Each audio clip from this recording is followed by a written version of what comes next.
26/11 దాడులు అనగానే అందరికీ అజ్మల్ కసబ్ పేరు మాత్రమే గుర్తుకొస్తుంది. అతను కేవలం ఆ ఆపరేషన్ ని ఎగ్జిక్యూట్ చేసిన వ్యక్తి మాత్రమే. కానీ దానికి వెనుకున్న మాస్టర్ మైండ్ తహవూర్ హుస్సేన్ రాణా. ఈ మధ్య సోషల్ మీడియాతో పాటు మెయిన్ స్ట్రీమ్ మీడియాలో కూడా తహవూర్ హుస్సేన్ రాణా పేరు వినిపిస్తుంది. ఈ నరరూప రాక్షసుని ఈ రోజు అమెరికా ప్రభుత్వం భారత్ కు అప్పగించింది. ఇన్ని రోజులు ఇతను ఎక్కడ ఉన్నాడు, భారత ప్రభుత్వం ఇతన్ని ఏం చేయబోతుంది అనేది ఇప్పుడు ఆసక్తికరంగా మారింది. ఈ నేపథ్యంలో చాలా మంది రాణా గురించి ఇంటర్నెట్ లో తెగ సెర్చ్ చేస్తున్నారు. అతని గురించి పూర్తిగా తెలుసుకునే ప్రయత్నం ఈ వీడియోలో చేద్దాం. తహవూర్ హుస్సేన్ రాణా పాకిస్తాన్ కెనడియన్ పౌరుడు. అంటే పాకిస్తాన్ లో పుట్టి పెరిగి కెనడా దేశానికి వలస వెళ్లి ఆ దేశ పౌరసత్వాన్ని పొందాడు. ఇతను 1961 జనవరి 12న పాకిస్తాన్ లోని పంజాబ్ ప్రాంతంలో జన్మించాడు. అక్కడే అంటే పాకిస్తాన్ సైన్యంలో వైద్యుడిగా పనిచేశాడు. తర్వాత కెనడా వెళ్ళాడు. చికాగోలో ఇమిగ్రేషన్ వ్యాపారాన్ని కూడా రన్ చేశాడు. ఈ సమయంలోనే లష్కరే తోయిబా ఉగ్రవాద సంస్థతో సంబంధం ఉన్న డేవిడ్ కోల్మన్ హెడ్లీతో పరిచయం ఏర్పడింది. హెడ్లీ ఒక అమెరికన్ పాకిస్తానీ వ్యక్తి.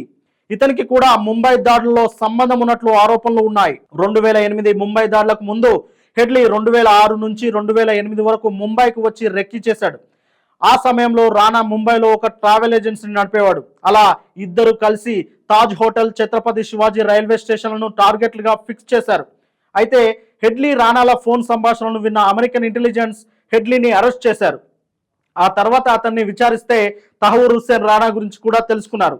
ముంబై దాడుల తర్వాత అంటే 2009లో రాణా అమెరికాలో అరెస్ట్ అయ్యాడు. డెన్మార్క్ లో జరిగిన దాడిలో కూడా వీరి ప్రణాళిక ఉందనే ఆరోపణలున్నాయి. దీంతో 2013లో అమెరికా కోర్టు అతనికి 14 సంవత్సరాల జైలు శిక్ష విధించింది.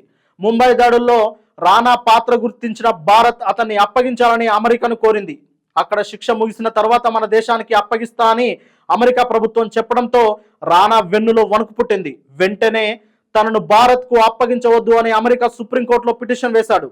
భారత్ కు పంపితే చిత్రహింసలు పెడతారని వాదించాడు. ఈ పిటిషన్ ను 2025లో అమెరికా సుప్రీంకోర్టు తిరస్కరించింది. దాంతో అతన్ని భారత్ కు అప్పగిస్తున్నారు. ఈ కేసుపై దేశమంతా ఆసక్తిగా ఎదురుచూస్తుంది. అతన్ని కేవలం శిక్షించడమే కాదు, తగిన విధంగా విచారించి లష్కరే తోయిబా నెట్వర్క్ గురించి తెలుసుకోవాలని కొంతమంది అంటున్నారు. వెంటనే అతన్ని ఉరితీయాలని మరికొంతమంది అంటున్నారు. కానీ ఇప్పటికీ ఆ ఘటన తలుచుకుంటే చాలా మంది వెన్నులో వణుకు పుడుతుంది. 2008 నవంబర్ 26లో జరిగిన ఉగ్రదాడుల్లో 166 మంది ప్రాణాలు కోల్పోయారు. అందులో 18 మంది సెక్యూరిటీలతో పాటు 26 మంది ఫారినర్స్ ఉన్నారు. 300 మందికి పైగా గాయపడ్డారు.